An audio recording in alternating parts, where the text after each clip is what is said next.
जी अस्सलाम वालेकुम नाज़रीन, द बीजी गारमेंट से मैं हूं शाहिद। जैसा कि आप जानते हैं कि लेडीज इंपोर्टेड अंडर गारमेंट्स का कारोबार है हमारा, उसमें लोकल जो है वो हमारी खुद की अपनी मैन्युफैक्चरिंग है। तो पहले जो है पूरे पैकेट हम देते थे, अभी सिंगल पीस जो मेरी लेडीज सिस्टर्स वगैरह हैं वो कहती थी हमें सिंगल पीस चाहिए, तो सिंगल पीस में अभी आपके पास वैरायटी आ गई। ये देखिए 450 रुपए का पीस मिलेगा आपको, जो कि मार्केट में आपको 800-900 रुपए का पीस मिलता है। वीडियो शॉर्ट होने की वजह से कुछ आर्टिकल मैं आपको दिखा रहा हूँ, बकाया आपको व्हाट्सएप के ऊपर हमारा लिंक आ रहा है, आप इस पे रब्ता करें, लेडीज ऑपरेटर से हमारी से बात करें और उससे आप अपना ऑर्डर जो है बाय करें।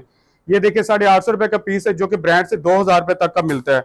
ये उसमें एक और थाईलैंड का पीस है, ये देखिए 850 रुपए का, ये भी 2-2,500 रुपए से कम नहीं मिलता। अब ये वाला देखिए 700 रुपए का पीस है, जो कि आपको 1500-2000 से कम नहीं मिलेगा। ये जितने भी आर्टिकल हैं ये मैं आपको दिखा रहा हूँ, सारे टोटल के टोटल फैंसी हैं।